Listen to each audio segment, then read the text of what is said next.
IT ఉద్యోగిని రాధా గాయత్రి మరణంపై వారి కుటుంబ సభ్యులు మాత్రమే కాకుండా ఈరోజు మహిళా సంఘాలు కూడా పెద్ద ఎత్తున ఆగ్రహం, అలాగే దీనికి సంబంధించిన రహస్యం కూడా బయట పెట్టాలని కూడా చెప్తున్న పరిస్థితి. ఈ దశలో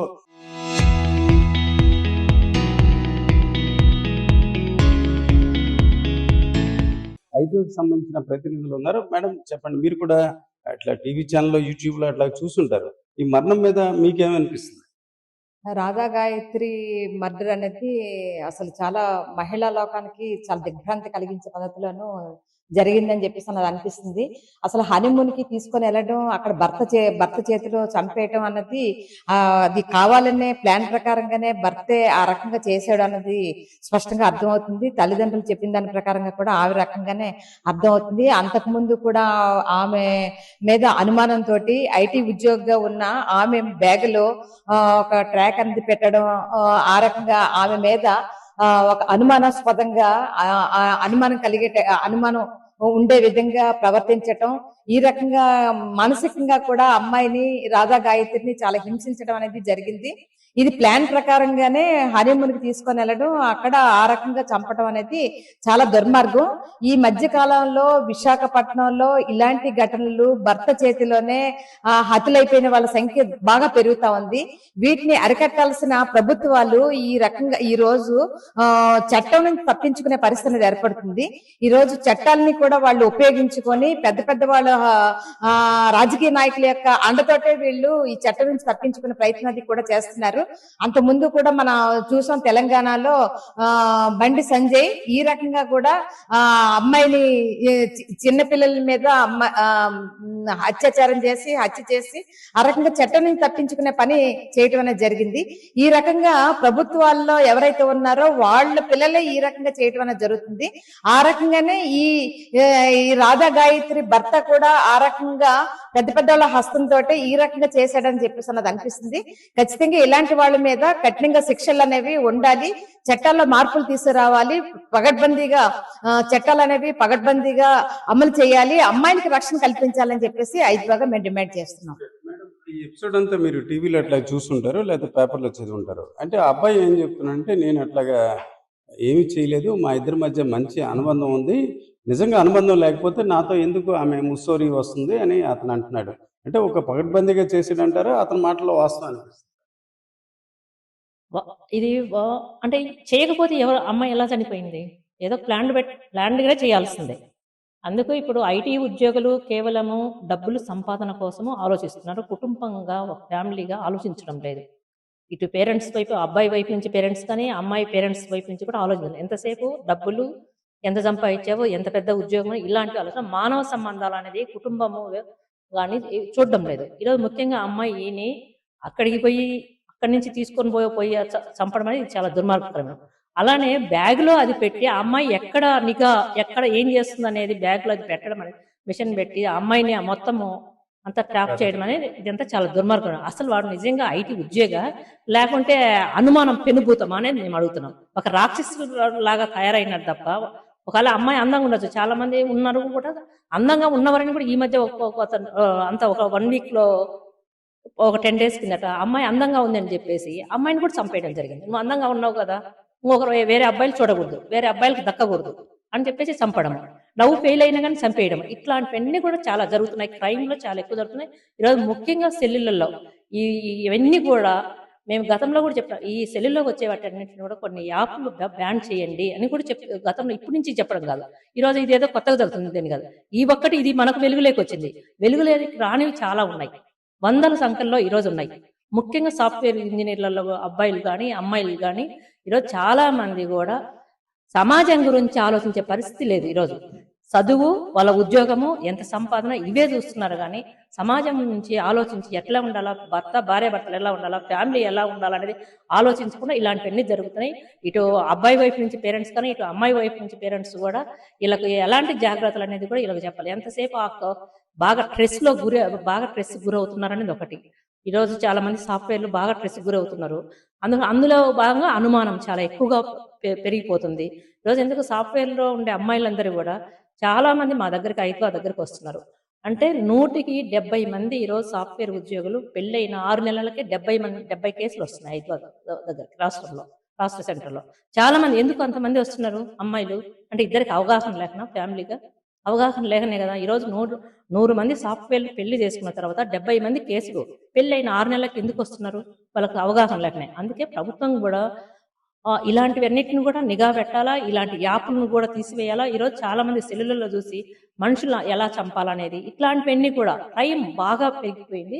ఈ క్రైమ్ను అరికట్టేదానికి ప్రభుత్వం తగిన చర్యలు తీసుకోవాలని మేము హైదరాబాద్ రాష్ట్రం తరఫున డిమాండ్ చేస్తున్నాం. ఓకే మేడం, మీరు కూడా రాధా గాయత్రి ఎపిసోడ్ మొత్తం చూస్తుంటారు. ఏమనిపిస్తుంది? భర్త హస్తం ఉన్నట్టు వారి కుటుంబ సభ్యులు ఆరోపిస్తున్నారు. అయితే అతను నేరుగా ప్రస్తుతం అయితే పరారీలో ఉన్నాడు. నాకు ఎలాంటి హస్తం లేదంటున్నారు. నిజంగా ఉన్నట్టు అనిపిస్తుంది మీకు? అసలు దీన్ని చూస్తుంటే ప్రీ ప్లాన్డ్ గానే అనిపిస్తుంది. ఎందుకని ముందేమో తీర్థయాత్రలకు వెళ్తున్నాం ఫ్యామిలీ మెంబర్స్ అందరూ కలిసి అని చెప్పి ఇంట్లో చెప్పారంట అబ్బాయి. లాస్ట్కి వచ్చేసరికి వాళ్ళెవరూ రావట్లేదు, వీళ్ళిద్దరే కలిసి వెళ్తున్నారు. సాఫ్ట్వేర్ ముస్సోరి వెళ్ళారు. ముస్సోరి వెళ్ళిన తర్వాత ఈ సంఘటన, అమ్మాయి చనిపోయింది, బ్రెయిన్ డెడ్ అయిపోయి చనిపోయింది అని చెప్పి ఇంటికి కబురు పెట్టారు. అంటే ఒకవేళ మరి అందరూ కలిసి వెళ్దాం అనుకున్న వాళ్ళు లాస్ట్లో ఇద్దరే ఎందుకు వెళ్ళారు? అదొక పాయింట్. ఆమె అమ్మాయి అదే అక్కడ వైన్ అదే తాగడం, టాబ్లెట్స్ అవి ఉన్నాయి, బ్రెయిన్ డెడ్ ఒకటే చెప్తున్నారు. లో బీపీ, ఏదో కొంచెం స్ట్రెస్ ఫీల్ అవుతుంది, ఇవన్నీ చెప్తున్నారు. అయితే ఇదంతా ఉత్తినే. ఖచ్చితంగా అతని కేసుని తప్పించుకోవడానికే. అతనికి అనుమానం చాలా ఉందని చెప్పి వాళ్ళ ఇంట్లో వాళ్ళు కూడా చెప్తున్నారు. వాళ్ళ పేరెంట్స్ కానీ వాళ్ళ చెల్లి వాళ్ళందరి మాటల్లో వింటుంటే, ఒక క్యాబ్లో డ్యూటీకి వెళ్తున్నా సరే క్యాబ్ ఎవరెవరు ఉన్నారో కారులో చూపించి, క్యాబ్లో ఎవరున్నారో చూపించి వీడియో కాల్ చేసేవాడంట. అలాగే బండి మీద వెళ్తుంటే వెనకాల ఎవరు ఫాలో అవుతున్నారో వీడియో కాల్. ఆఫీస్కి వెళ్తే ఒక 20 సార్లు వీడియో కాల్ చేసేవాడంట. ఒక ఆడపిల్లని ఇన్ని రకాలుగా టార్చర్ పెడుతూ ఉంటే, ఒక పక్కనేమో పాపం నిన్నగాక మొన్న పెళ్ళయింది, బయటకు వచ్చేసి గట్టిగా చెప్దాం అంటే పేరెంట్స్ ఏమైనా బాధపడతారేమోనని చెప్పలేరు. ఈ రోజుల్లో పిల్లలు వాళ్ళల్లో వాళ్ళే మదన పడుతూ ఉంటారు. అటువంటి పరిస్థితుల్లో వీడు కావాలని టార్గెట్ చేసి అమ్మాయిని, అది పోనీ కొత్త సంబంధం కూడా కాదు, తెలిసిన వాళ్ళే పక్కనే ఉండేవారంట వీళ్ళ చుట్టాలు. అలా ఇష్టపడి చేసుకున్న పెళ్లి. అమ్మాయి ఇష్టం లేకపోతే వద్దు, ఒకవేళ అమ్మాయి ప్రవర్తన ఇలా ఉంది అలా ఉందంటే ఇద్దరికి విడిపోవచ్చు కదా. ఆ ఆడపిల్లని ఈ రోజులు చదివించడమే ఎంతో కష్టం. చదివించి ఉన్నత స్థాయికి తీసుకెళ్లిన అమ్మాయిని ఈ రకంగా ఊర్లో తీసుకెళ్లి అక్కడ చంపేయడం వల్ల చాలా దుర్మార్గం. వాళ్ళ పేరెంట్స్ ఏదైతే చెప్తున్నారో ఖచ్చితంగా దానికి మేము కూడా మద్దతు చెప్తున్నాం. వాళ్ళు చెప్పింది కరెక్టే. అనుమానం ఏమీ లేకపోతే అంత దూరం తీసుకెళ్లి అమ్మాయి చనిపోవాల్సిన అవసరం లేదు. కాబట్టి ఖచ్చితంగా పేరెంట్స్కి అండగా ఉంటాము. దీంట్లో కూడా నిజాయితీగా పోలీసులు కానీ అక్కడ పోలీసులు అందరూ కూడా దాని మీద చర్యలు తీసుకోవాలి. అతని శ్రీచరణ్ కూడా వెంటనే అరెస్ట్ చేయాలని చెప్పి అతన్ని ఎంక్వైరీ చేయాలని, ఇంట్రాగేట్ చేయాలని కూడా మేము కోరుతున్నాం. మేడం, ఆడియో అది మీరు చూసారు కదా, వారి పేరెంట్స్ ఇంకా షార్ట్ టైంలో అంటే ఈ రోజు నిన్నే ఆమె కలిసి ఇవన్నీ చెప్తుంది అని వాళ్ళ అత్తగారికి చెప్పారు. అది తెలుస్తుంది, తన విషయం బయటపడుతుందని. అదే అంతే కదా, బయటకి మంచిగా ఉన్నాడు, సొసైటీలో చాలా మంచి పెద్ద మనిషిలా ఉన్నాడు. ఇప్పుడు ఆ అమ్మాయి అవన్నీ కానీ బయటకు చెప్తే వాళ్ళు పరువు పోతుంది, ఇంట్లో వాళ్ళకి తెలుస్తుంది, వాళ్ళ స్టాఫ్కి తెలుస్తుంది, అందరికీ తెలుస్తుంది. అందుకనే ప్లాన్ చేసి అక్కడ చంపేయడం అన్నది జరిగింది. అయితే అమ్మాయి వాళ్ళ అమ్మగారికి అంతకుముందు ఒకసారి చెప్పిందంటే ఇలాగా ఇబ్బంది పడుతున్నాను అంటే, మీరు ఊరు వెళ్ళి వచ్చిన తర్వాత మాట్లాడదాము, ఈ రోజుల్లో అందరూ అలా అనుమానంగానే ఉన్నారు, అనుమానంతో ఉంటున్నారు, ఈ రోజుల్లో అందరూ వచ్చాక మాట్లాడదాం అని కూడా. అంటే తల్లి దృష్టికి వచ్చింది ఇవన్నీ. పేరెంట్స్ పాపం అమ్మాయి చెప్పుకుంది కొంతవరకు. సరే మళ్ళీ వచ్చిన తర్వాత పరిష్కారం చేద్దాము అని అనుకుంటున్న సందర్భం, వీడితో నేను ఉండలేనని కూడా పాపం అమ్మాయి అంత ఇబ్బంది పడుతున్న సందర్భంలో చాలా ప్లాన్డ్ గా తీసుకెళ్లి ఇవన్నీ ఎక్కడ బయటపడతాయో, ఎక్కడ పరువు పోతుందో అని చెప్పి అమ్మాయిని అక్కడ చంపేశామని మేము భావిస్తున్నాం. ఇదిగా ఖచ్చితంగా వాళ్ళ కుటుంబానికి కూడా మేము అండగా ఉంటామని తెలియజేస్తాం.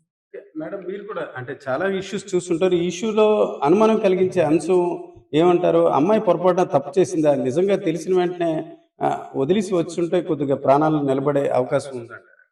అంటే మీరన్నట్టు ఈ ఇష్యూ కొత్త కాదండి, చాలా జరుగుతున్నాయి. ముఖ్యంగా అతన్ని అనుమానంతో చంపేశాడు. ఎందుకంటే ఆ అమ్మాయి ఆఫీస్కి వెళ్ళినప్పుడు ఆ జీపీఎస్ ట్రాక్ అనేది అనుమానం ఉండబట్టికే కదా, ఏమవుతుందో అని చెప్పి ఆ బ్యాగ్ లో పెట్టడం అనేది చాలా తప్పు. అది మేము ఖండిస్తున్నాము. నువ్వు ఇష్టపడి పెళ్లి చేసుకున్నావు, 7 నెలలు అయ్యింది, చంపేయడం అనేది చాలా దారుణం. ఇది అంటే ఇది క్రొత్త ఏమి కాదు. రీసెంట్ గా మీకు గాజువాకలో అమ్మాయి మౌనిక కేసు చూడండి, ఇప్పుడు వరకు జ్యుడిషియల్ ఎంక్వైరీ చేయలేదు, చంపేసి ముక్కలు చేశాడు. ఇంక ప్రతి ఒక్కరిని అంటే అమ్మాయికి ఫైనాన్షియల్ స్టేటస్ కావాలని చెప్పి అనుకుని వాళ్ళు చదువుకుని ఉద్యోగాలు చేస్తున్నారు, తల్లిదండ్రులకు సహాయంగా కూడా ఉంటున్నారు. కానీ మరి అబ్బాయి ఇలాంటివన్నీ చేయటం, ఏదో ఒక అమ్మాయి ఏదో చేస్తే ఇంత పెద్ద గందరగోళం అవుతుంది. అమ్మాయిని ఇలా చేయటం అనేది చాలా దారుణం. అంటే రాజ్యాంగంలో సమానత అని చెప్తారు, కానీ ఏమీ పాటించట్లేదు. ముఖ్యంగా ఏంటంటే ఇప్పుడు ఇంతవరకు జరుగుతున్న ఇష్యూస్ చాలా ఉన్నాయి. మేము సిపి గారికి ఇచ్చాము, వాళ్ళకి కాంపెన్సేషన్ ఇవ్వాలని చెప్పి 5 రాష్ట్ర వ్యాప్తంగా తిరిగాము, అందరికి ఏమీ జరగలేదు. అరెస్ట్ చేయడం, బెయిల్ పై వచ్చేయటం, అవి మళ్ళీ ఇంకంతే మాఫీ జరగటం. అందుకోసం ఇదేంటంటే ఖచ్చితంగా ఇలాంటివి ప్రభుత్వాలు చట్టపరంగా యాక్షన్ తీసుకోవాలి. యాక్షన్ తీసుకుని వాళ్ళకి బెయిల్ ఇవ్వకూడదు. చూడండి, ఇప్పుడు కొన్ని మన ఉత్తర దేశాల్లో మొన్నను వాడు చాలా మంది అత్యాచారం చేసి బయటకు వస్తే పూలదండలు వేశారు. ఎంత దారుణం ఉండేది, ఎంత అన్యాయం అసలు. అందుకోసం ముఖ్యంగా చట్టపరంగా వీళ్ళు శిక్షించాలి.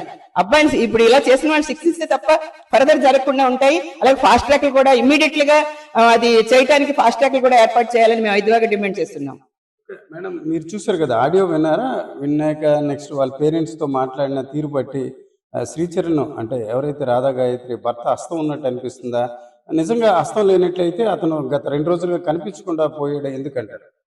ఇప్పుడు హస్తం ఉన్నదని చెప్పి మనం ఊహించుతున్నాము. ఎందుకంటే అమ్మాయి గతంలోని తన ఇబ్బందులు పడి తల్లిదండ్రులు చెప్పుకోవడం జరిగింది.